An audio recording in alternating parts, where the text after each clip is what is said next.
and welcome to the I Love CVille Show. Thank you kindly for joining us. An absolute pleasure to connect with you through a network that is 6 years old and has undoubtedly become the water cooler of conversation in the Central Virginia community. It's a 300,000 person market, roughly, Central Virginia. While the brand and the network is called I Love CVille, I think many of you have seen the brand kind of morph into this Central Virginia network in totality. We talk Nelson, we talk Orange, we talk Louisa, we talk 150 Fund, we talk Afton, we talked this emerging 231 corridor yesterday that legitimately the folks on 231 are trying to put a business model together that is the exact same model of 151. Oh, wow. And they're truly trying to compete directly with 151, and you'll see that emerge potentially. Jesse says good luck. Sorry. Jesse, I wear two breweries outfits today. I see that. Yeah. I see that. Jesse Rutherford, you'll see in a matter of moments. Judah Wickhauer, you'll see in a matter of moments as well. Viewers and listeners, here's what we're going to talk about today. Amy Laufer versus Kellen Squire. We'll talk about that. Cree Deeds versus Sally Hudson. Cree Deeds' daughter is now jumping against Sally Hudson. I'll read what Cree Deeds' daughter had to say earlier today in a matter of moments. We'll talk Dave Norris, Bellamy Brown, and Katrina Carlson. We will talk Johnson Elementary and this fiasco that made Fox News, but I will do it from a lens of a supervisor that controls the budget of a school system and what a supervisor can and cannot do. So much to cover with our good buddy, Jesse Rutherford. Let's get him on the show. Jesse Rutherford, you're live, dude. Hey, man, it's nice to be back. It's great to have you. Hey, you know, first and foremost, we always reference 151 Fun. I like that already. I'm representing the 29 Fun, which is Outback Brewery and Woodridge Brewery. Very nice. FYI, you got an extra competing factor there for this next group. So. I like it. Woodridge, one of our favorite breweries. Yes. Maybe the only brewery in Central Virginia where you can crack peanut shells and throw them on the ground and see the owner walking around barefoot inside. Yes, 100%. Probably the most authentic farm brewery in Virginia. I definitely would reference that. I truly agree with that. All right, Jesse Rutherford, before I ask you some questions, my friend, the show is yours. What is on the mind? What's been tickling your fancy? You know, it's been really interesting. Of course, we watched the Fed rates not go up. There's a few other factors economically, you know. It's a weird economy, man. Like, I sit here and I wonder how the economy plays in politics and how politics play regionally and how the tribes of those regional areas are playing in all these things. And this is probably the more fuzzy outlook that I've ever had because nothing makes sense, you know. Of course, when we had COVID, literally nothing made sense. You know, here we are with still a real estate economy where, you know, costs keep going up. You know, for the first time in my life, I've now started seeing $2,000 a month homes going for rent in Nelson County. $2,000 a month? $2,000 a month. And, you know, that number's never existed for long-term rentals. We have a lot of different factors coming out. You know, transient occupancy tax for the first 6 months in Nelson County was $1.5 million. So I guess that probably would just actually be a January through May compared to a couple of years prior where it was only $500,000. So a lot of really fun opportunities there, and there's a lot of fiscally responsible ideas that we'll have on the books coming up in the next year or so and see what we can do. How's the health of Nelson County? Health of Nelson County is really good. Okay. You know, Lovingston is starting to get some more businesses coming in. We have a new restaurant looking to come that's going to be coming in, Eddie's. We got a whole bunch of opportunities as it relates to other small businesses that will be moving in. We had a grant program, so 3 or 4 other entities are looking at Lovingston. So we're excited. You know, the health of Nelson. The health of Nelson is, you know, it's good. It's also extremely expensive. So, you know, you have to be able to afford to get into Nelson, and I think that's probably going to be the biggest burden that Nelson County has to bear over the next year or two is how is it that we can see that families can afford to live in Nelson County, because what we're seeing constantly is older demographics, more affluent demographics are the only ones that are able to infiltrate our markets. Our friend John Blair watching the program from Stanton. We love you, JB. A lot we're going to cover on today's show, John Blair, that I think you're going to enjoy. Very localized content. Characterize or put into perspective Nelson County's real estate ecosystem as it applies or does not apply to Charlottesville and Albemarle County. I'll give you 2 tidbits here. Okay. Albemarle County earlier this week, in fact, John Blair gave me this tidbit. Only 2 lots for sale in Albemarle County under 1 acre. I believe it. And all of Albemarle. Yeah. Keith Smith let us know median price of real estate 2015 in city early twos, mid twos, Wow. all the way 450, 475 now. Wow. Massive appreciation here. 100%. How does that drive tailwinds to Nelson? So, yeah, I mean, that's always a massive factor. We talk about it all the time, how the urban ring of Charlottesville impacts the real estate value of all the counties around it. Nelson County is a place you want to eat, play, and have fun. You know, we have that wonderful reputation. We have 5 rivers, so if you're an outdoor person, like, you have all of the opportunity in the world in Nelson. So if you find yourself with a 6-figure job working at one of these DoD entities over here, and it just so happens that you work from home 3 out of the 5 days of the week, and you make a healthy 6 figures, well, Nelson County is a really great place for you to live and raise your 3 kids, and also have the opportunity with that job to maybe choose different opportunities for education, such as homeschooling, private schooling, public schooling, whatever those options are, because we have such great internet access in Nelson County. Here's a fun statistic and this is rough numbers, and I was just learning it from Firefly. I believe with the amount of households that are connected to fiber, I believe it was like 350,000 homes or entities have fiber access in the state of Virginia. And in Nelson County, it's close to 5,000 homes that have access. And what percentage that lays in fiber access in our community is just absolutely astronomical. Like, it blows our mind. So we're ahead of the game on that. And how does that impact real estate? We're at $400,000 median house sales, and that's absolutely massive. It's a sad saying, but if you want to work in Nelson County, we say you got to move to Amherst to work a Nelson County job. You know, and I think that has major repercussions for the culture of Nelson, the community itself, because having a community that can live and also work has an all-around culture of a family. You know, when you start creating these bedroom communities where they're supporting jobs that are inside of Nelson but have to commute into another community, well, you know, it's kind of hard to create a family context around that. And we're seeing that. We're seeing that really hard right now. And a lot of folks not starving themselves out of the market, offloading property because they can't afford to own it, or because the margins are so high, why would they not take the equity? Chris Fairchild's statement from this weekend, did you see it? Was it the $1.18? Is that the dollar and cent thing he likes to do? Just out of curiosity, did you about the about Fluvanna culture? Yes, the out-of-towners moving in. Did you read that? I did read that. Okay, Fluvanna County Supervisor Chris Fairchild's statement continues to resonate in this community. Yeah. To put it in a nutshell, Supervisor Fairchild said, if you're moving to Nelson County and you want to change Supervisor Fairchild said, if you're moving to Fluvanna County and you want to change the culture of Fluvanna County, don't move here. Yeah. He also said, we're not going to build any additional housing in Fluvanna. We're going to keep it rural, and he's going to do whatever he can humanly possible to do this. I respected his authenticity with saying this. He campaigned on this platform. He did. He has stayed true to his word throughout this. What did you make of Supervisor Fairchild's Facebook commentary that's gone viral? Well, of course, I love Chris, right? Me too. And you can't not get along with Chris. Chris is the man. And I think Chris is one of those individuals that you can disagree with and agree with and have a healthy conversation and love each other at the end of it. You know, I think when we look at the context of Fluvanna, I mean, it's on the 64 corridor. It's getting the pressures of the Louisa spillover, the Richmond spillover for that more rural context, and it's starting to infiltrate into that market. You know, we can sit here and say, hey, let's stop housing. Well, at the end of the day, you aren't necessarily hurting the individuals that are trying to get in, because they're going to be able to get in no matter what. Hate to say it, like, rich people will always find a way to buy land, to build a house, to get access to something. The people who have the most pain and suffering are your middle and lower income demographics that can no longer either afford to live there or to participate in that market itself. You know, I would easily say for every home that's built on the 151 corridor, I could probably point out 2 homes that have depreciated themselves completely out of the market on the other side of the county. I'm talking about working class homes that nobody wanted to rehabilitate or maintain or even purchase. So they just depreciated themselves out of the market entirely. So what does that do? That puts pressures on the entire economy. And now your standard is, 2,000 square foot home in Stony Creek, which is driving our real estate values up even further. And I definitely respect that sentiment of that first part where it's move to our county. Don't sit here and try to change our culture because you were upset with where you were.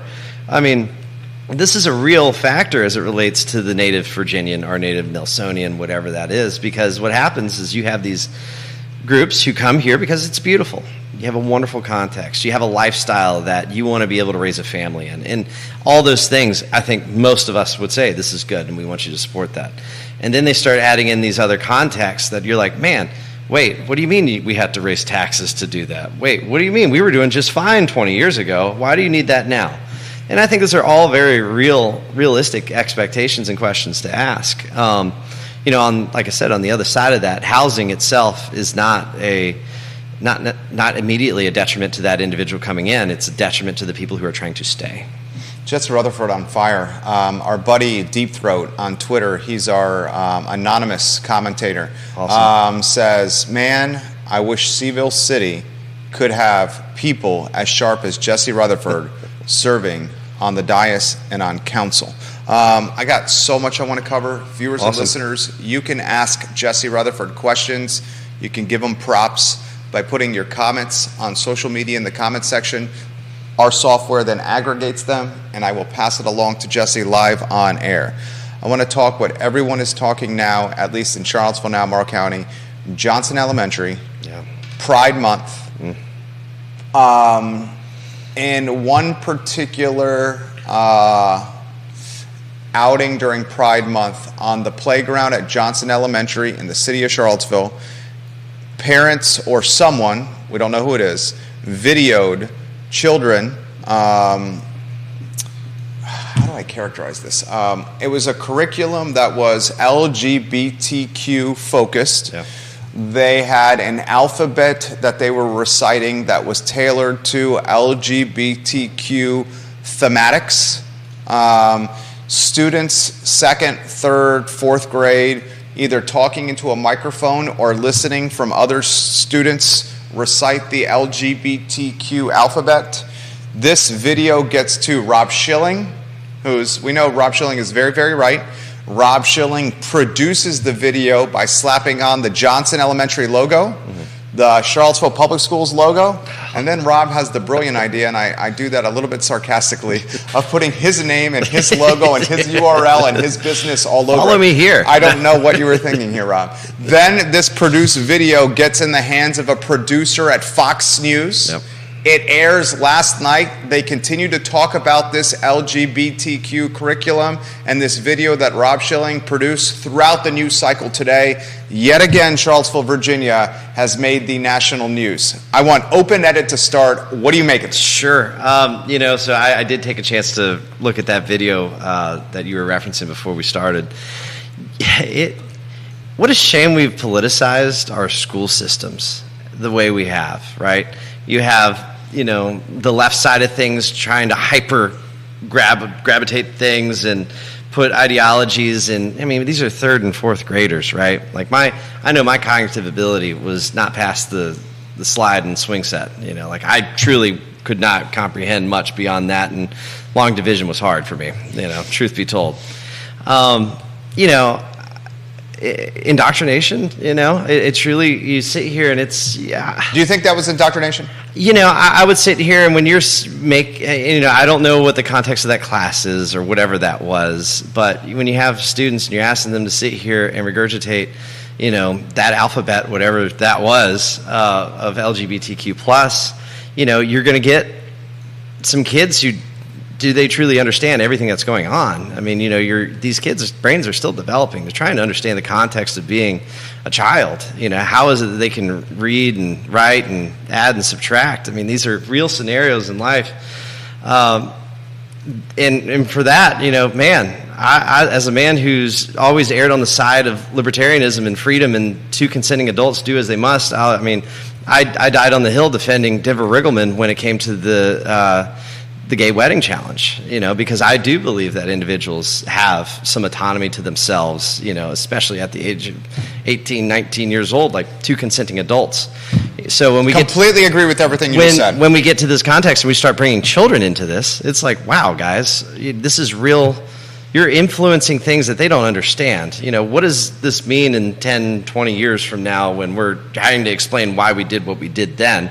And it's real stuff. Like, I 1,000% agree with everything you just said. Yeah. Now I want to he just commented there as a citizen. Yeah. Now I'd like to take a role, and many people are saying amen. Like Carly Wagner is saying amen. Yeah. Bill McChesney's giving you props here. Keith's saying go Jesse. We just saw Keith Smith. What could someone do as an elected official? We know the school board runs the schools. Right. We understand that, say, a city council in Charlottesville has little autonomy over Charlottesville public schools. They're siloed that way for a reason.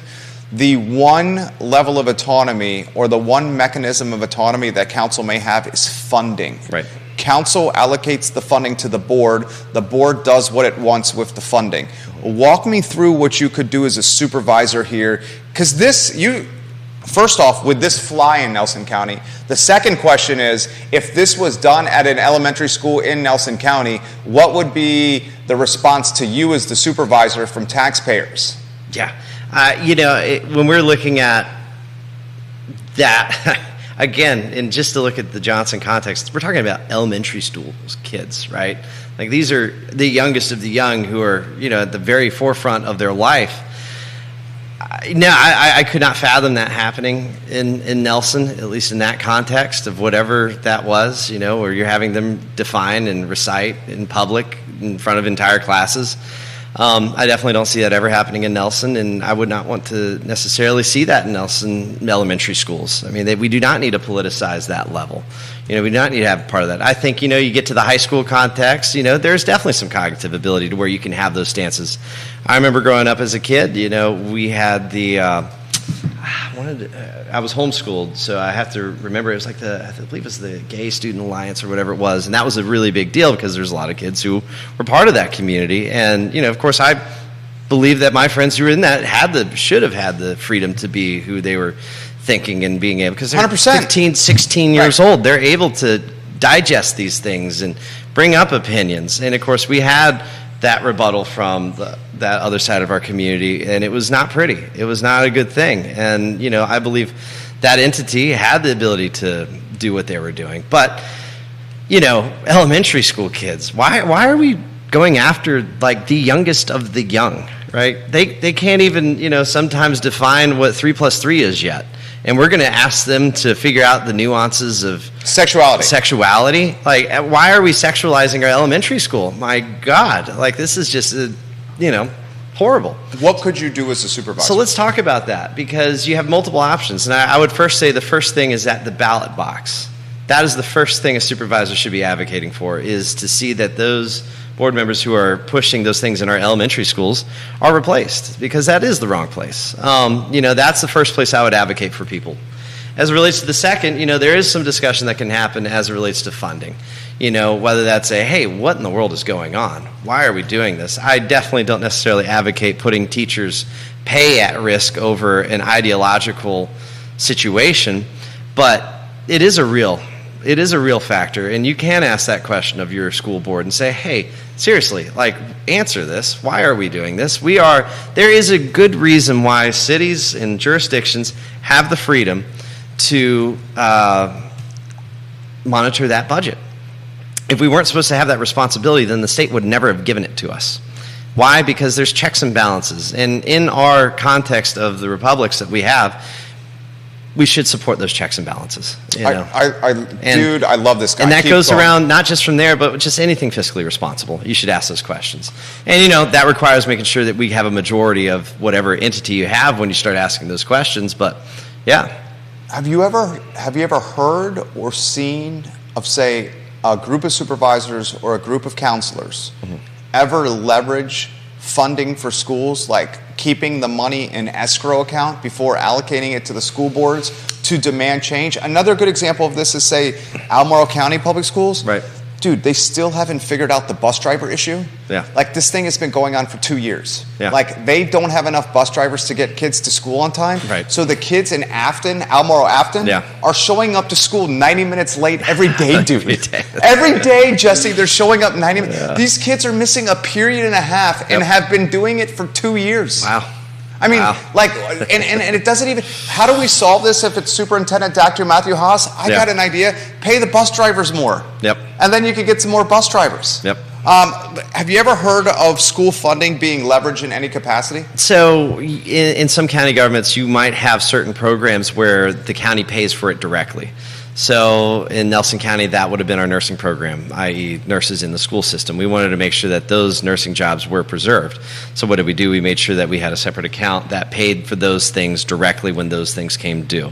Now, you don't want to start getting into the business of then all of a sudden you're paying directly the salaries of bus drivers and then or reimbursing, whatever that might look like. But you can have that context. You know, I remember, I think it was down in Bedford and Campbell County where there was some hyper-ideological stuff as it related to that in the school system, and there was a lot of strong conversations about the budget, and a lot of that was offloaded.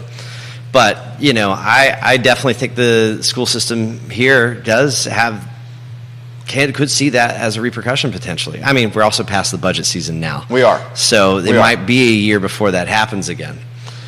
This is bananas, guys. It's literally on Fox News, I've been told, all morning long. I believe it. All morning long. How about the... You know, elementary school kids, man, these are innocent. They're not Democrat, they're not Republican. Their faces were shown on a global news network without the parental permission, without them even knowing. Yeah. I mean, they took political stuff and threw it on to the youngest of the young and made them be part of that. You know, shame on whoever did that. I mean, truly, the person that orchestrated that and thought, hey, let's do this, put it in public, and a bunch of third graders who have absolutely no concept, really, of sexuality and where they are, they should be fired. I mean, I don't know what and who that demographic, who is running that, but the principal of that school needs to have a really long, hard conversation.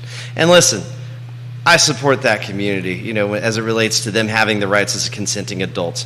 But you know what? That starts at the age of 18, and you can go decide, you know, what you want to do, and you want to be a consenting adult, go do what you want to do. But, man, third graders.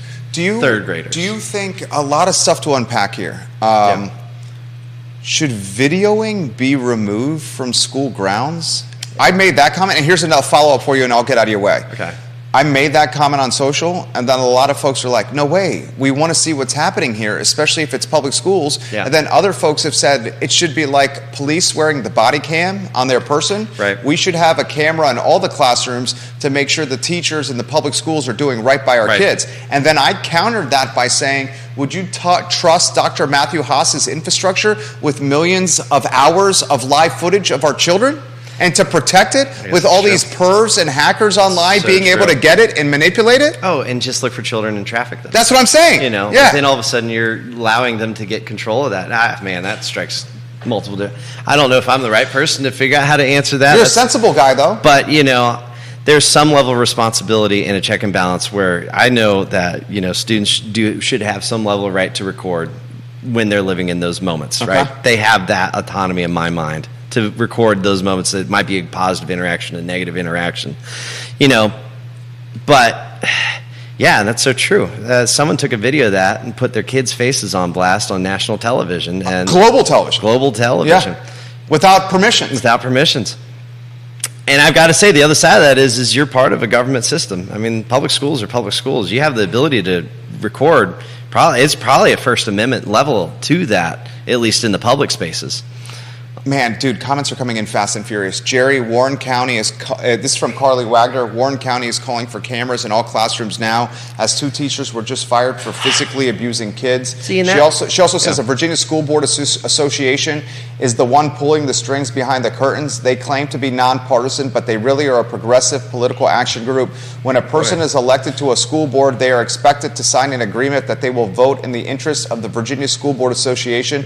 Many folks don't realize they do not have to join this group. My sister is on a school board, and it was a big issue when she said she would not sign the Virginia School Board Association pledge and would act as an independent representative of her constituents. Yeah. Anywhere you want to go on that? You know, that association itself has definitely weaponized a lot of things over the years, over the last 10 years. Some of it has been good. You know, advocated, if I'm not mistaken, they did advocate for school resource officers in a lot of the schools, especially when a lot of the school shootings were happening, and you know, advocating for school safety is a critical piece, and I believe those entities can do that. They also can get caught up in these things where it's like, I mean, if it says in there that, third graders need to do whatever Johnson Elementary just did, then, man, I wouldn't be part of that association. Like, how much of the bad is outweighing the good of it? I mean, that's ridiculous, Comments, put them in the feed. We have a lot of people watching the program, guys. If you have comments for him, let him know. This is arguably the foundation of how Glenn Youngkin got elected into the governor's office. Oh, right. Especially when, yeah. I mean, McAuliffe just that was almost a gift. It was a gift. Because what makes a lot of people mad and a lot of parents is when you look them in the eye and you say, you have no say in how your children are educated. That is probably one of the most idiotic. So stupid.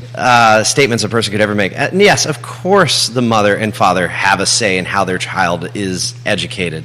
Of course they have an opinion as to what things are important, what things aren't. And I think most Virginians agree that sexualizing our schools is not part of that agenda in the family context, or having kids, These are third and fourth graders. I mean, I don't know how much more innocent we can get. What, kindergarten? Like, I guess that's as low as we could have gone, and then had, yeah. Unbelievable stuff here. Jesse Rutherford, Supervisor, Nelson County. Let's talk politics. Yeah. Amy Lawfer against Kellen Squire. We have two Democrats. Twitter was on fire. Oh, my God, dude. We have two Democrats, Amy Lawfer and Kellen Squire, that legitimately are trying to take down the Democratic Party. This is mudslinging and a microcosm of mudslinging. This is one step, all right, maybe a step and a half above a local race. Yeah.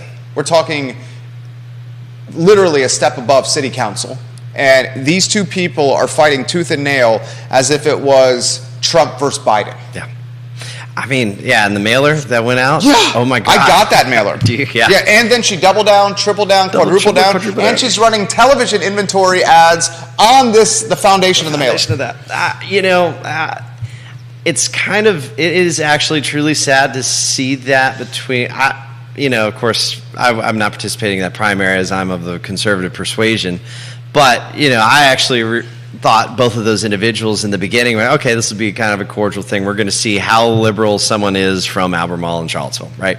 That's where a Nelson County person's brain chemistry went with that race.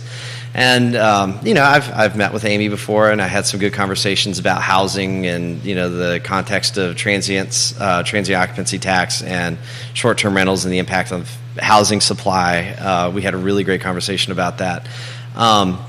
But I had no clue she was going to double, triple down on something that was like a twist in a Rob Bell race was how Kellen basically was using that originally. And everybody understood what he meant when he was referencing pro-life. I mean, She took it out of context so much. She took the mailer, highlighted the paragraph from the blog post, blurred out the paragraph above it, blurred out the paragraph below it, and tried to pass it on as truth. Yeah. Is that dirty politics, or is that expectation 2023? Unfortunately, that's how the game is played in politics. I hate it. I hate every ounce of it, and how people want to play games against each other, personally, politically, whatever that is. But I did expect a little bit of more tact from especially Amy. Who do you think is going to win this race? What's your crystal ball say? I have to look from the Nelson context because I only know the Nelson liberals who may indicate where they're leaning, and it's a portion of Nelson. Correct. Yeah. It is the kind of the portion that butts up against Albemarle. Right. So those voting precincts there. So I would suspect that Kellen's got it. I think Kellen and Jude. I don't know what your thoughts are. I think Kellen is a slight favorite because this is backfiring on Lawfer. But I think it was flipped because I think it was a Lawfer win. Dude, I thought Lawfer was a slam dunk I thought Lawfer was an easy win, and then this happened, and there's a lot of her supporters in Nelson that just kind of were like, this is pretty distasteful. Yeah. And I don't know how much forgiveness might happen between here. I mean, what are we talking about? Election days on Tuesday? Yeah. We should do a show on Tuesday. Oh, we should. We will be doing a show on Tuesday. Or Wednesday. See how that looks. But yeah, no, coming up on that election, I mean, I truly think it's probably leaning in his direction after that, unless somehow she's been able to preserve her core support group and hasn't dissuaded a lot of individuals who are going to be going to the polls on Tuesday. Do you know what the early vote is? I was just thinking about that. I don't. We could probably find that online. I know it's some of the best performing in the state of Virginia, which when we get to the next race. Can you find any early vote totals, J-Dubs? At least in the Albemarle show. Yeah, for some of the, that would be amazing if you can. Yeah. Bill McChesney wants us to talk Sally Hudson and Cree Deeds. I promise we'll get to that. I want to highlight some of the viewers and listeners watching. Janice Boyce Trevelyan, hello, welcome to the show. Nelson County is on fire right now. Rick Buffington is giving Jesse props right now. Ginger is giving Jesse some props right now. Toya Johnson, hello, welcome to the program. Thank you kindly for listening. Evidently, multiple folks are watching the show at the Blue Mountain Barrel House right now. I didn't have a hat, guys. We love the Full Nelson Blue Mountain, and thank you kindly for streaming our show at the Barrel House. Tell Taylor Smack I need a new hat. Taylor Smack is the owner of South Street in Blue Mountain. Yeah. I'll throw this to you here. Okay. How do you think, first open-ended, before I ask specifics, sure. Cree Deeds, Sally Hunstead, anywhere you want to go. All right, so I think Cree's been elected in office for 80% of my life, and I think he's been my delegate for 80% of my life. So you talk about a household name, Cree. Cree's always been a name that I've known even before I was even political. He's a blue dog. Are you familiar with that kind of context? But break it down. So for those who are listening and you ain't really from, a Virginian context or really a Southern culture, we call blue dogs basically a conservative-ish person who is on the liberal ticket. So I guess a good example of that was when Cree opposed banning high-capacity magazines in certain style guns. And he voted against that. So a lot of the liberal contingent would call that person a blue dog, basically, kind of faking it. So when you look at the Cree Sally context, I mean, Cree, like I said, he's a household name. And also, he's really omnipresent. Like, if I go to an event in Nelson, I truly think he's been to more things in my district than I've been to my district, and I try. And so he is definitely out in your face, out there in the public. Everyone knows who he is, and he's also really good with name context. Like he's known who I was since I was 11 years old. Dude, he's a pro. Yeah, pro's pro. And to put it in even better perspective, I consider him like the Southern Baptist of Democrats, because that's how good he is at remembering names and who you are, who your daddy was, and when your grandma died. Like that's Cree. That's big time. That's really big deal in that culture. But however, let's get to the Sally context of things. There's definitely a huge contingent in Nelson that's really tired of having that long stay candidate. I mean, if I'm not mistaken, didn't Mr. Deeds move from Lexington to Charlottesville? There was the district was redrawn. Yeah. And Cree moved into the district. Yeah. And as a result of him moving into the district, Sally's supporters say that Cree is no longer the incumbent. I mean, that's a fair observation. Like, if I... Do you think that's fair? Well, I mean... Or is that schematics? Okay, well, let's just play... Is it even... I mean, if you had a district open up, like, 4 counties down and there was no incumbent in it, and you just so happen to move into it, are you still the incumbent or not? Fair. I'd sit there and I'd say... It's a little different than that, though. Now, I will say, Cree has represented a lot of these jurisdictions that's what for I'm saying. A long time. Right. I don't think he represented the entirety of Albemarle forever. Right? No. And so I think that might be a new thing for him. Charlottesville, has he always had Charlottesville? I can't remember. Okay. Regardless, he already has enough culture here. Nelson County, he's always had us, right? That's just a no-brainer. We've always had Cree. For Nelsonians, he's an incumbent. I think for a lot of Albemarle, he's an incumbent. I think for a lot of Charlottesville, he's probably an incumbent. Now, politics have changed a lot in that 15, 20-year spectrum, right? From the point of when he got incubated and elected into office to today's standard. I mean, Cree had to really lean left to start appealing to those progressive liberals in the Albemarle-Charlottesville context. Like, seriously lean. But let's go to the flip side of that, which is new blood. Because new blood has weight. And it's my favorite silent weight that could ever exist in a political race. And, for me, is what makes this race still a toss-up. Sally is a very smart individual. Yes, she is. Sally is an extremely smart individual who is very thoughtful. And, of course, in my context, me and her probably still disagree 95% of the time. And I'll get to the things we do agree on. But Sally can play the game. Sally can play the game. Sally's well-funded. Yeah. Sonia Smith. Yeah. Over a Hyundai. Sonia Smith. I'll get the exact number from VPAP. It's like 6 figures. Yeah. Oh, it's well over 6 figures. Well over 6 figures. Yeah. So she has the new blood context. She has the money there to help fund this race. She's also really present. She's out and about just as much as Cree is, so it's not as if she's playing this game lightly. So the real question is this district going to be ready for new blood? Now, let's go to the next part, because I had a really interesting meeting in Richmond the other day working on some stuff in policy. And Sally watches the show. Yeah, so okay. This race is a bellwether race right now, because basically all of Virginia, the Democrat Party of Virginia and the Republican Party of Virginia, are watching this to see if the progressive city and county of Albemarle-Charlottesville are going to lean right towards a Cree deeds of sorts, or are they going to double down and hold with a Sally Hudson? So that it's a bellwether. There's a lot of individuals watching this. I think it's some of the best performing early voting, at least in the last couple months in the state of Virginia. Who knows what that means? Here's where I'm at. I truly think Cree has the edge, but I'm not going to be surprised, and I truly do think Sally might pull it out in the end. And Sally will win? I think she's going to pull out just enough because of the silent voter. Now, I could be completely wrong, and everybody likes to keep the same old, same old. That's also expected Virginia. Sally's got a few things going for her that I think could be the edge that gets her over the top. Such as her, left-leaning contingent. I mean, I'm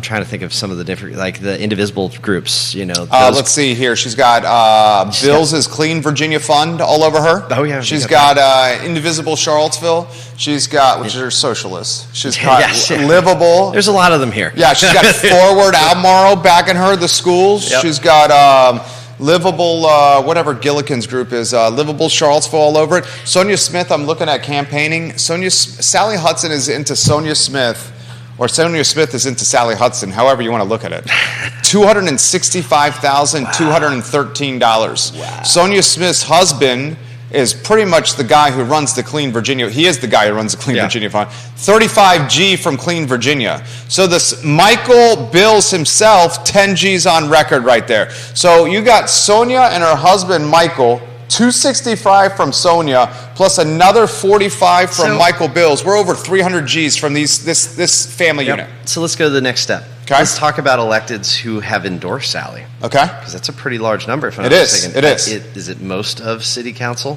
I know it's at least Michael Payne. Yeah, Michael Payne certainly has. I'm not sure if Lloyd has or not. No, Lloyd stayed on the sidelines for most of this. I believe Donna Price is supporting. I'll look at the website. Either way, but I would definitely be curious of that, because I haven't seen any of them coming out hardcore for Cree. And so for me, I think there's a little bit of context there that I'm fairly certain Sally might have a little bit more of an edge than we're giving her credit for. She has been endorsed by the following groups. Ready. The 314 Action Committee, Indivisible Charlottesville, the Mid-Atlantic Pipe Trades Association, Vote Pro-Choice, Working Families Party, the Whole Women's Health Group, the United Association of Plumbers and Steam Fitters, the National Women's Political Caucus. From an individual standpoint, she got an endorsement from Don Scott, the House Democratic leader, Jim Andrews, Albemarle County Board of Supervisors, Dr. Wes Bellamy, former counselor, Katrina Carlson, Albemarle County School Board, Emily Dooley, School Board. Names that she's got some heavy hitters in Donna Price, you were right. And in population densities that she needs to win. I would venture to say in Nelson County, Cree probably has a slight edge purely because of that incumbency thing, but she's done an excellent job at chipping away some of the harder core left-leaning individuals who are very vocal and out and about. There's also, she has a lot of appeal from, women and women's rights from their context. Neil Williamson's got that number. Did you have any luck with that by chance? No. That's right. Neil Williamson found it. No primary in the state of Virginia has had more votes cast early, either by mail or in person, than the race to determine the Democratic nominee in Senate District 11, which runs along Route 29 from the northern edge of Albemarle County to just outside Lynchburg. Nearly 5,000 ballots have been cast in that race as of this past Tuesday morning. The winner of that race between Cree Deeds and Sally Hudson is expected to be a heavy favorite over a Republican opponent in November's general election. The source, the Richmond Times-Dispatch. Neil Williamson, you're a godsend. The Republican opponent, Hamilton, P-A-H, right? What's Hamilton? I'm drawing a blank here. Oh yeah, Philip Hamilton. Philip Hamilton, a man who's been jettisoned by the Republican Party, a man who's been jettisoned by the Albemarle County GOP. Literally, the chair of the Albemarle County GOP, John Lowry, will not even talk to this man. Will not talk to him. The GOP across the state wants nothing to do with him. Philip Hamilton legitimately thought it was a great idea when he was running in the past election to attack Glenn Youngkin. That made perfect sense, Philip. Not sure what you're doing there. So whoever wins the primary dominates. And wins. I mean, probably would win, like, I hate to say this, Philip, and I respect that you're running for office, but you're going to lose 99.9% to 0.1. Yeah. Oh, my gosh.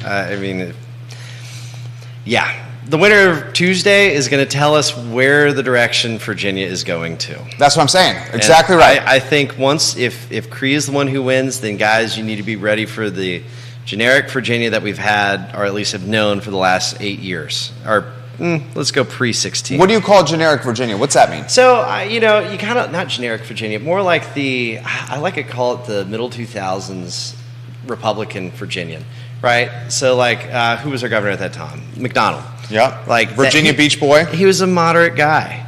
He was a pretty moderate individual. I think a lot of the delegates and the Senate at that time were generally moderate. They were what you would kind of consider a Chamber of Commerce Republican, pro-business, low taxes, pro-business, low taxes, right?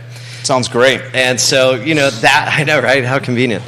And so I imagine if, in the event that Deeds is able to win this, that is kind of a little bit means that more moderately positioned races are probably going to lean right.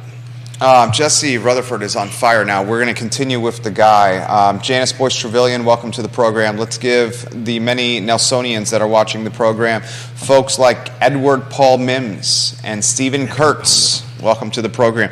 It looks like an IP address is around Nelson County Times. Watching the program. All right, let me throw this to you here. Okay. Let's talk Dave Norris, Bellamy Brown, and Katrina Coulson. You have 3 Democrats running in this race. This is a delegate race. Right. We talked Lawford and Squire. Yep. Now we're going to talk the other delegate race with 3 Dems. First open-ended. Where do you want to go? Yeah, so... And it's always a lot. You know Norris, don't you? I know Norris, and I know I've met Bellamy a handful of times, and I've had pleasant conversations with both individuals. I do not know the other person. Who was the other person?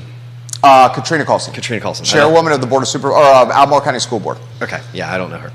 So, when you look at that race, I know Bellamy is postured with Cree Deeds, right? Mm-hmm. If I'm not mistaken. That's right, 100%. And Bellamy loves Cree. Yes. In fact, he was knocking Sally the other day on social media Yeah. in a sports analogy based on performance production. Oh. Yeah. Okay. And he was undoubtedly throwing shade at Sally. Gotcha. So I know that alliance is there. I always would have thought that Bellamy would have been favored to win. I'm not really sure. Other than that, probably just because of, the contingents around. But how much? What does the dollar cents come out for that race? Where's Norris and Bellamy at? Katrina Coulson is way ahead. Really? And not even close. Katrina Coulson's got the Sonia Smith backing. Wow. If I look up, and I'll go to VPAP, guys. So if you guys want to know about. Go to VPAP. It's amazing. Yeah, VPAP's great. We need a barometer of how many races Sonia has contributed to, the win to lose ratio. I can search by her name on VPAP. because if we get to see that, we could see what that ratio looks like. Oh, you're saying how does the Rainmaker, Sonia Smith, impact elections? Yes. Okay. I mean, you could probably make a ratio there, or some kind of like, all right, if she contributes this much, you could probably see, because she's been doing this for a long time. Dude, Sonia Smith, this puts it in perspective, in 2023 alone has donated $720,000 to candidates. $720,000 this year alone. Sally Hudson, one of the primary getters. Katrina Colson, one of the primary getters. Sonia Smith, according to VPAP, as far back as the data will go, over $7 million in campaign contributions. Please also understand that Michael Bills, her husband, is as equally prolific as a donor as she, and he's running, is the Clean Water, is it a PAC? I think it's a PAC. It's a political action committee. Okay, it's a PAC, yeah. Bills, Jesus, listen to this. Ready. Bills in the history, or a VPAP, has donated over $18,400,000. This is the top contributor besides Dominion. This is basically Dominion. This is Dominion. No, this is Dominion might have individual zero. Yeah. But like basically he could give Dominion a pretty good That's what I'm saying. Yeah. Holy crap, that's a lot. Over 18 million. Holy cow. Could you imagine what you could do? Yeah. You could build a small town. That's 10% of Charlottesville's yearly budget. Michael Bills has donated. Questions are coming in fast and furious here for Rutherford. Here we go. This one was shared to me by John Blair. Okay. Virginia political memes on Twitter. Oh, of course. They do a great job. Yeah, dude. Right now, according to them, the race with Hudson and Deeds is a toss-up. Yeah. And Virginia political memes and maybe some folks that follow them say if it's a toss-up right now, then maybe that's an indication that Sally's going to win this. See, that's where I'm at too. Because this should be Cree's to lose. Cree is this old blood now, and I think with Sally's hopping in, and with the money, and with, listen, she is present. She is around a lot. I would venture to say that Cree definitely is also pretty omnipresent. But, yeah, if it's a toss-up, I think it's for Sally. I think you're all over this, dude. Yeah, per usual. Now, it might be tight. I'm not going to say it's not going to be. It should be tight. It should be tight. Yeah. It should be tight. Rebecca Lewis Deeds, this is Cree's daughter, issues this statement on social media that is now going viral on social media. It's a long statement. I will just read a couple sentences. The first one's, the smear campaign, she says, run against my dad, undermining his deep connection to our community and his life's work is absolutely appalling. The idea that my dad cares not about protecting our children from gun violence when we lost someone that we love and miss so much every single day to suicide by gun violence is unattainable and a direct attack on my dad, my family, the sacrifice that he has made to serve the community from a place of passion and lived experience with trauma, gun violence, and suicide. She continues, but I'll stop. Your thoughts? We can all go back to that moment for Deeds and his son, and man, that was some hard life stuff. And Deeds has certainly done a phenomenal job as it relates to the mental health world, and the issues that he ran into with his son and how he wanted to enact change. And I would truly say, as it relates to that, there's no better advocate than Mr. Deeds. He has that personal experience, and that's a hard one. That's a real life one. Here's the thing. I have found, if you ever feel like you've been attacked politically, one of the best things you could ever do is say nothing. Why? Because when you respond, a lot of times you are giving them ammunition in some level of truth to that. And I'm assuming she's referencing the mailer that Cree cited on the side of high-capacity magazines, assault rifles is what Democrats would call them. I don't think that is near in comparison to what Lawford did to Kellen. Would you agree? I think that is nowhere close. Nowhere even remotely close. And I think Sally, and I have to speak from that liberal context, I think if you put it on those lenses, Sally, I think she made a good political tactic. Because they're facts. Those were real votes, and those were real situations. And I don't think that necessarily demeans the mental health experience and her brother and all that. But I do think that in a way that mailer did have some value, because in this area, I mean, there's definitely a huge contingent that's against high capacity weapons. Absolutely. You know, AR-15 platforms, and Cree did vote in support of it. So from a conservative perspective, man, that's awesome. Good job, Cree. You know, but from that liberal context, like, that's a pretty serious thing that he has to overcome. Questions. We're trying to get to as many as possible. Right. John Blair, does Mr. Rutherford perceive any connection with Lynchburg any longer? For a while, the southern Nelson County region used to have more connection with Lynchburg. However, it seems in the past 20 years, Nelson County has truly become more and more integrated into the Charlottesville region. Furthermore, please tell Mr. Rutherford they are doing a hell of a job in Nelson County. Yeah, we are. Thank you, sir. You know, so culturally, good question. Nelson County is split in half. So Livingston is truly used to be a staging point, because it was basically the middle between Charlottesville and Lynchburg. So there's a lot of individuals who will work in Lynchburg, where like the mother is a nurse at UVA, and the father works in manufacturing in Lynchburg. So we have a lot of culture for both. I went to Lynchburg College. My brothers went to Lynchburg College, and I went to Central Virginia Community College. My brothers went to Piedmont and UVA. So I totally understand both cultures there. Honestly, I would say, because of where the population density is to 64 and 29, that most individuals are probably part of the urban ring of Charlottesville at this point. But I would venture to say geographically, 50% of Nelson County has more of a Lynchburg connection and a Lynchburg culture. I mean, that's usually where you go shop, go to church, go get your groceries, go to sports games. Like, you know, you don't really think about going to a Liberty football game, right? But if you live on the southern end, you get to get to see Liberty football games, and a lot of victories too. Jesse Rutherford on fire right now. My friend, what do you make of the Norris Brown Coulson race? Is this Norris's to lose?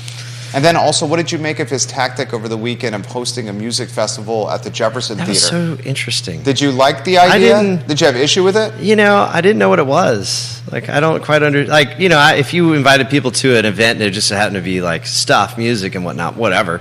But I thought that was just a little bit weird. I thought it was awkward. Okay. You know, I'm not really sure if that wins the hearts and minds of, you know, folks living in Belmont, you know, necessarily.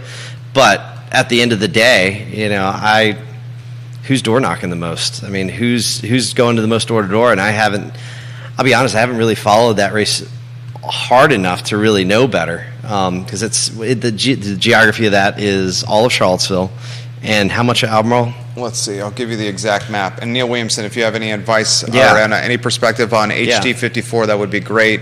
Let's see. So Ginger says she voted for Cree yesterday. Okay.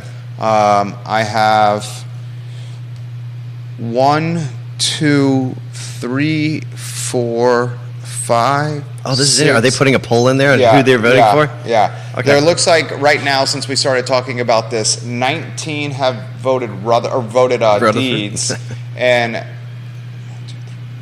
11, since we've been talking about it, I voted Hudson. Interesting. Yeah. Okay. So we'll see. This is a toss-up right here. So somebody should put in the chat why they voted for Deeds. You know. Ginger, why'd you vote for Deeds? Yeah, put in the chat why you voted for Deeds. Why'd you vote for Deeds? Kelsey, why'd you vote for Sally Hudson? Yeah. Put it in the chat. We'll relay it live on air. Your fiance's watching. Good. She says you'll be going to more UVA games. Don't worry. I'm so proud of you, Jesse Rutherford. I went to my first UVA. So both my brothers and my mother went to UVA.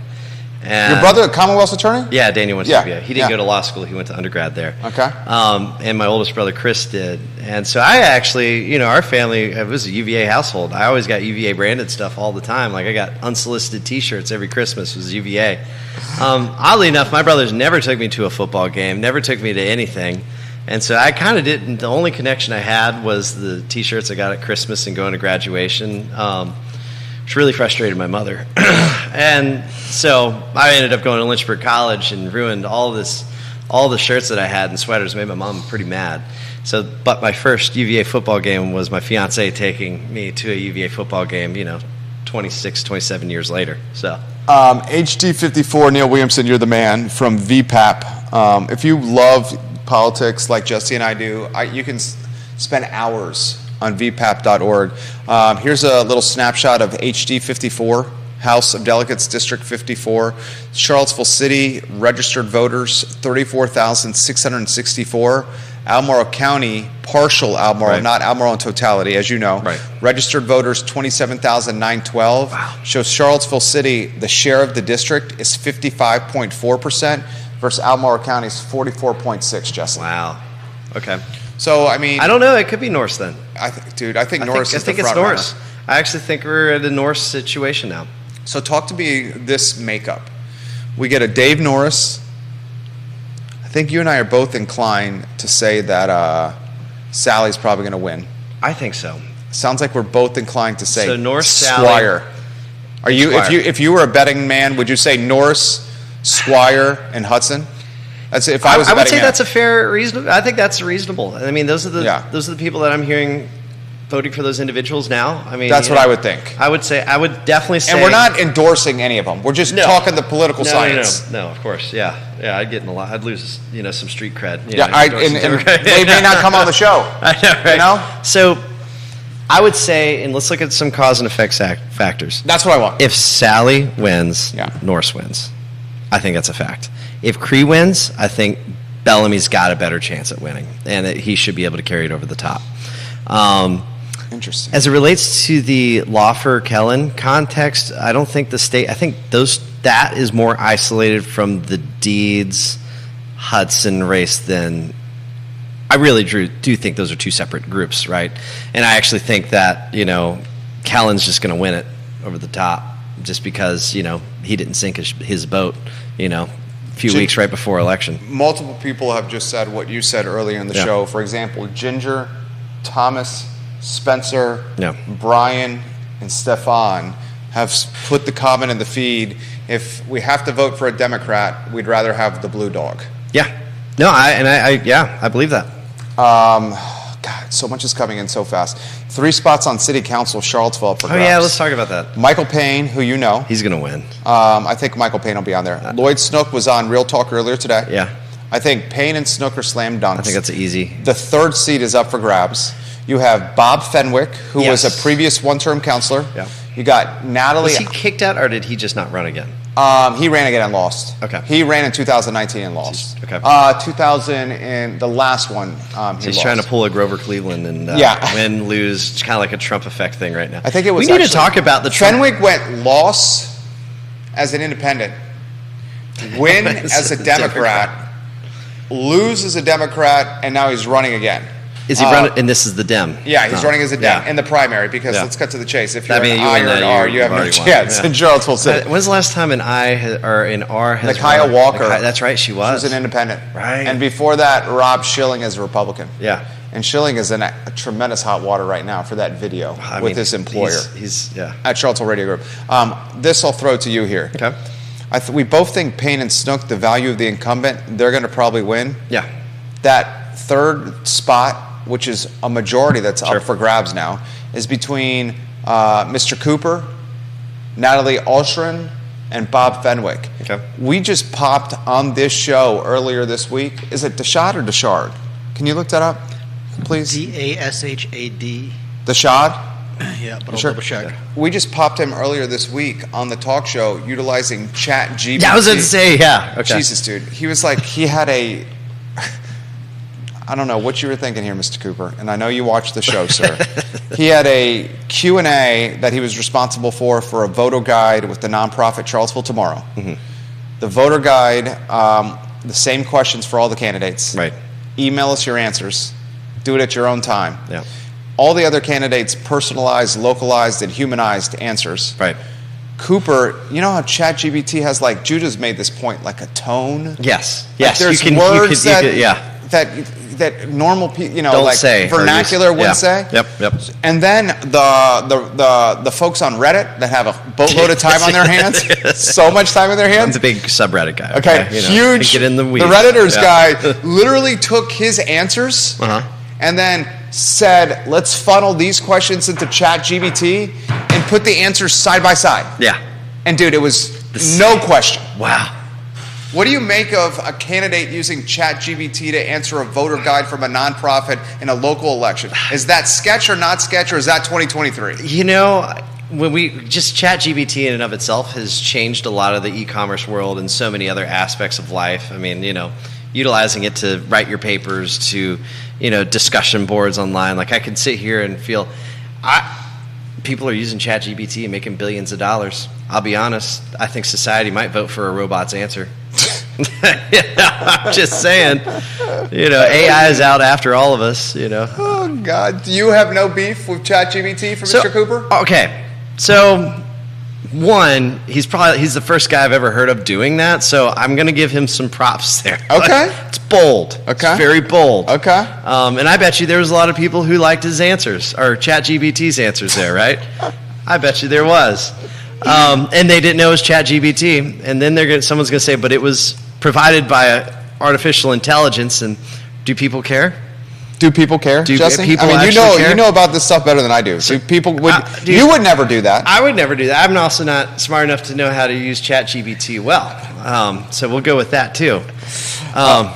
People actually might be skeptical if I started using ChatGPT and they saw that my commas and periods were in the proper location. So if I saw those answers, I'd be like, that's not Jesse. There's not 10 and I'm the kind of guy that has to use like 10 ellipses to get to a point, for effect.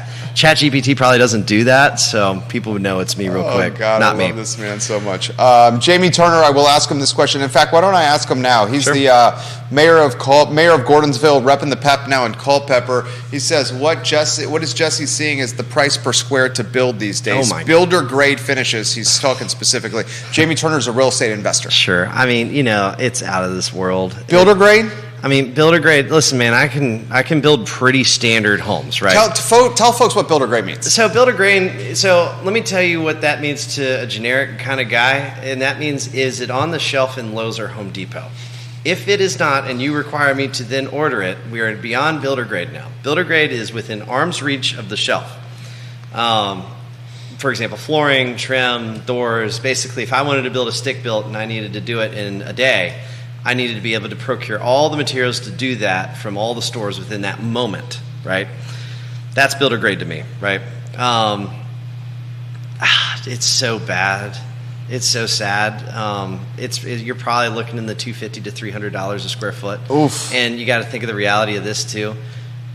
In the $250 a square foot, that used to be custom at one time. That was custom 5 years ago. Yeah, pre-COVID. 2019, I used to be able to sell a nice generic 3-bed, 2-bedroom modular on a basement in Nelson with someone who owns their own land on okay-ish dirt with a well and septic for $185,000.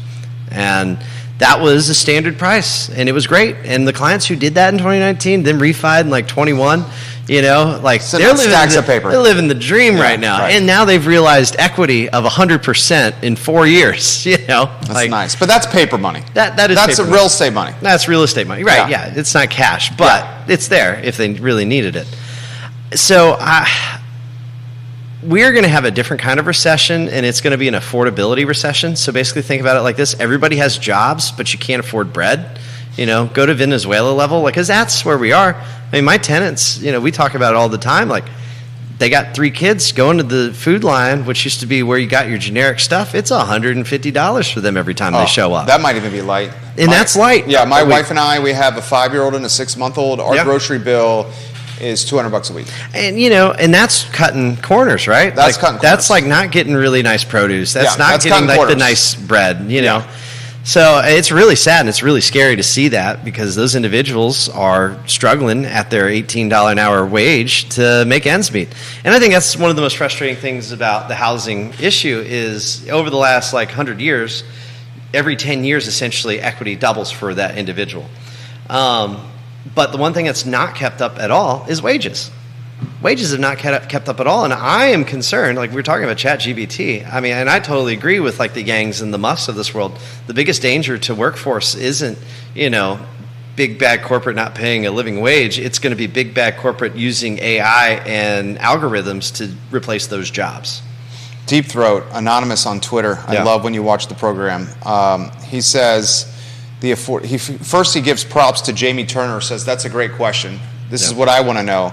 He says, I get estimates all over the map on what builder grade, what the cost is for builder grade. He says 250 to 300, not much below what builder grade existing trades for are in CVille. Yeah. He says we're a marginal cost market, QED. Then he says affordability challenge is that UVA's $15 wage cannot cover a $250 price per square for a reasonably priced lot in town. There's no zoning for it. There's no zoning. There's no inventory either. I mean, it is such a severe situation we have with our workforce demographics and their ability to infiltrate the housing market that people are going to be driving stupid distances. Well, you made the comment about Amherst. No, that's like a fact. Nelson County teacher. If you took a Nelson County teacher starting pay, a deputy starting pay, let's say they got married, they both have reasonable life expectations. He's got an F-150 payment, and she's got student loan payments. Which is the norm. Which is normal human stuff. Yeah. They couldn't afford until like the 30th percentile of housing that's for sale in Nelson. And you know who buys This is Nelson County. This is Nelson County. So take that, and what does that mean? You're like, okay, now they need to travel to work. We have people driving from Appomattox and Campbell County to work Nelson County teacher jobs. This has historically happened multiple times. We have deputies willing to work in Nelson County driving from Amherst. Basically, as it relates to workforce at all. So Charlottesville has gotten so expensive in Albemarle. The folks in Charlottesville and Albemarle, where the area median income is $110K, right? They're taking what is potentially $80,000 or $90,000 of household income, where $110,000 there's a huge delta. Yep. Then they're going to Nelson. Yep. They're cannibalizing the inventory from Nelsonians. Mm-hmm. Nelsonians are like, what the F? What is going on? Where am I going to live here in Nelson? Yep. So now they're going to outer counties, suburbs of Nelson County, because Charlottesvillians and Albemarle Countyans are sprinting to Nelson. Yep. That's what's happening. They're sprinting to Nelson. They're sprinting to Green. Fluvanna, Lake Monticello. And it's going to be a really scary reality because I don't know who's going to be doing those workforce jobs, right? I think those demographics are going to be so endangered here. So, for example, if you have a plumbing issue of sorts and you have to go find a plumber really quick, it's not an easy feat, especially in the rural context. If you're in Nelson, those guys are working in the cities making double money. They're not working Nelson County jobs that week. That's great right there. That's so. No one's brought that up on the show. Well, think about it like this. So, if you want to be a electrician, you're going to get paid good working in Nelson, but you're going to get paid triple good in Charlottesville. And good luck finding an electrician. I mention this comment all the time. I need an electrician for like an hour job. Yeah. And every electrician's like, dude, I'm not coming for that. One electrician even said, I don't go to a job unless I can make $500. I believe it. And I was like, I need a couple of outlets, dude. I guess I'm paying you $500. Yeah, that's what I did. Yeah. I paid $500 because I needed to get it done. Yep. So I just had to pay the premium, and I just chalked it up to the cost of doing business. Yep. And guess where that goes? That goes into rent costs. That goes into all those things. So that gets passed down. So let's just make this worse. Let's talk about long-term rentals. Like all of those things become pressures on landlords, and the majority of landlords are usually just a mom and dad who own aunt's house, who own their old aunt's house, and they're renting it out to supplement their income. Well, those factors come into play. Well, like I said, rent in Nelson County, I've been hearing of people starting to rent homes for $2,000 a month. You got a lot of rentals, don't you? I got a few, but we ain't there. 2,000, that's real. You got a lot of rentals. I do. Carly Wagner says that's why construction is so expensive. So I've made this comment multiple times on this show, and it's pissed a lot of people off. I'm ready. That Charlottesville and Albemarle County, maybe it's Central Virginia in totality, is no longer a 40-hour work week. No, it's a 65, 70-hour work week. It's an 80-hour work week. Okay, people say, Jerry, I make that comment and people get rankled. But because those people ain't talking to the blue-collar people about how to exist in life. Those blue-collar individuals have to work 60 hours a week to afford Charlottesville living prices. And then they're competing against, UVA students who mama and daddy got 2 commas cash to the name with an extra digit. Right, and they're buying homes for 4 years strictly to get some appreciation and put their kid in there. And to get rid of some cash. Yeah, you can't, a 1031. You can't beat those people. Right. Like, you lose to them every time. And who loses the most? Working class folk and less. Middle class and less. It's a really scary reality. And I think the context of wages is going to make things even worse. And I think with the infiltration of AI and algorithms, and I think there's some huge value to those entities. I just want to come out and say that technology has some wonderful perks. It's going to be taking jobs away from people, like receptionists. Like, tell me this. The average receptionist could totally be replaced with a really good chat GPT setting for generic things. Yeah. You know, that is a very generic job that a lot of people have fielded for the last, 300 years. For sure. Gone. Telemarketing, ChatGPT, gone. Yeah. Handled. I mean, you go in the bank and you start entering all your numbers, in trying to get accounts and transfers and all that. Used to call your local bank, now you just call an 800 number and you get it all straight. And one of the things that's not being highlighted, and I read an article about this in the Wall Street Journal, a lot of these jobs, and it's not fair, but a lot of these jobs are held by women. Mm-hmm. The jobs that ChatGPT is more likely to cannibalize are jobs predominantly held by females. Yep.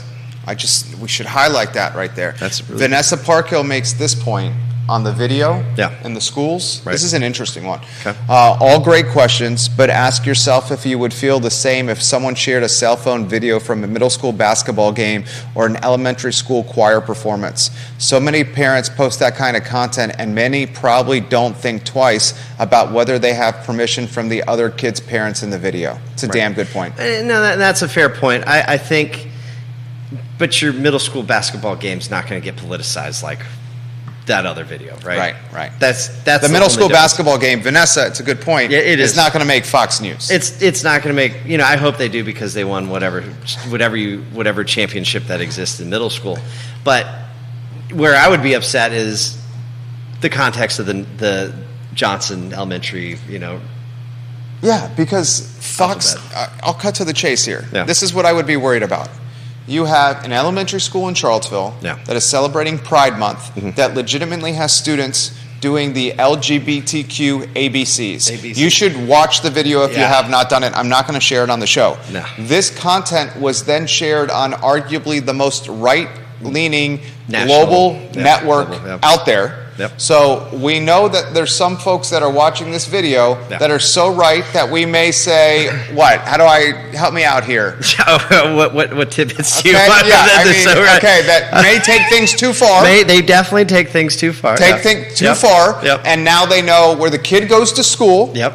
The address of the school. Yep. The teachers of the school. Oh, and the media's sitting in the parking lot right now. The media's in the parking lot right now. Yep.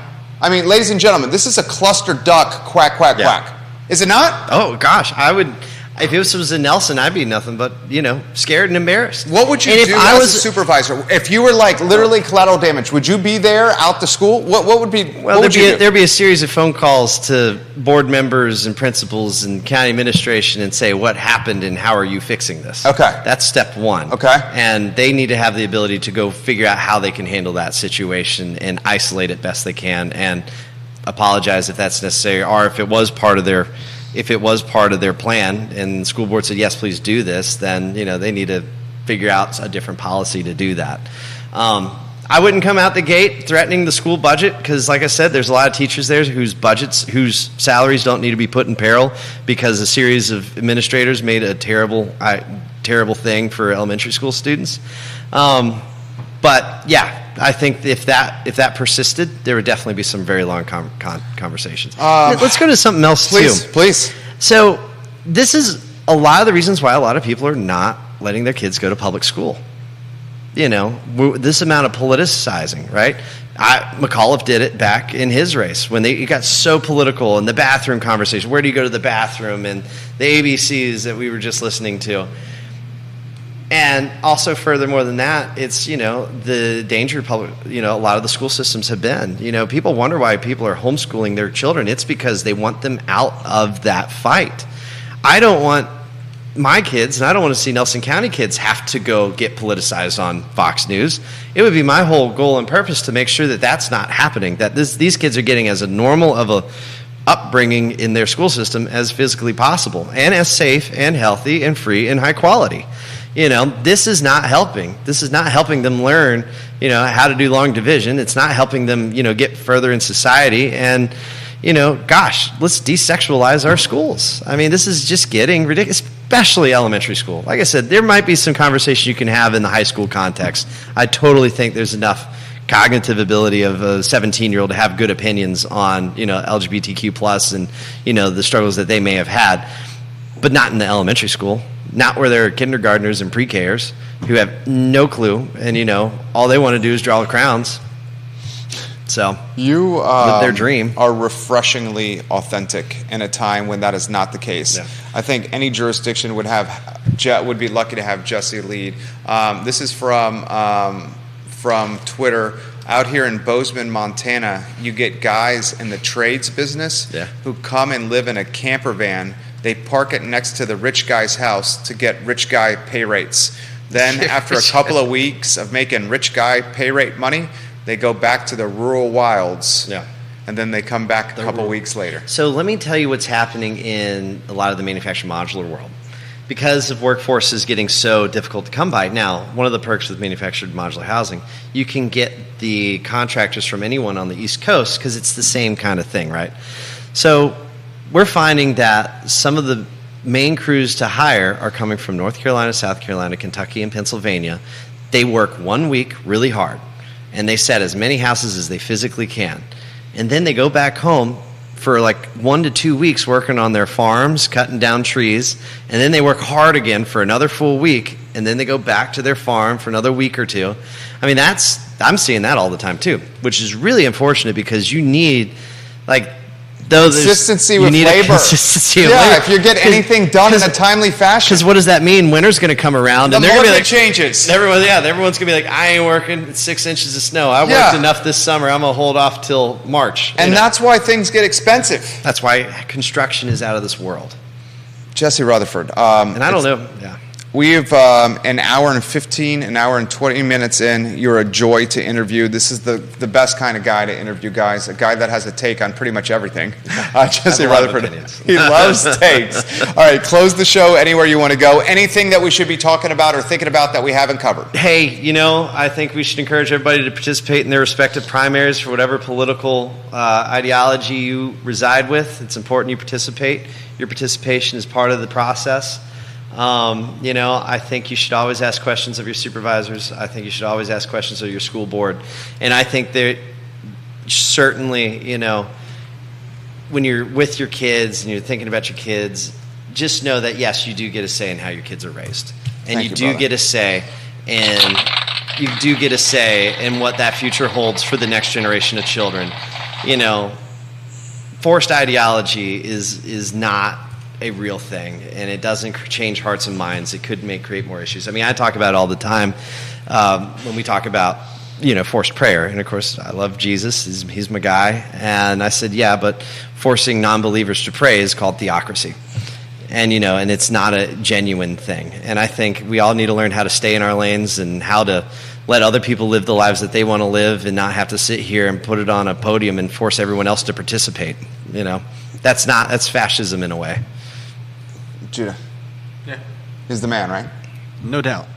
I mean, I 100% agree with all Are of you that. three-shotting you? You want to get anything? I just did, yeah. Okay. Your mic's on and all that? Anything you want to say? No, I mean, you guys have been spot on today. I think a lot of people are going to come out and say, it's not what they're doing with the kids is just teaching them, but come on. You're not teaching. It's whatever you personally believe about those things. Like when I was in third grade, I was having trouble with math. Yeah. When I was in fifth grade, when I was in sixth grade, I think I was like having my first kiss. Right. I'm not talking about Sixth grade. That's pretty. Right. Yeah, you're killing it, Judah. I don't know about that, but I mean, what are we? Yeah, it's just. It's crazy. It's flabbergasting. And it's flabbergasting. And the fact that it's happening in the middle of Central Virginia. In Charlottesville. I mean, what is going on? Or is it to be expected? It's Charlottesville. I mean, it's crazy. But I would encourage anyone to see, and if you think that this is the viewpoint of everyone, you're very wrong. No. I posted this on Instagram right now on I Love CVille. There's legitimately 48 comments on this since I was posting this. And what I posted was I just asked questions. I didn't even give an opinion on this. I legitimately just asked questions.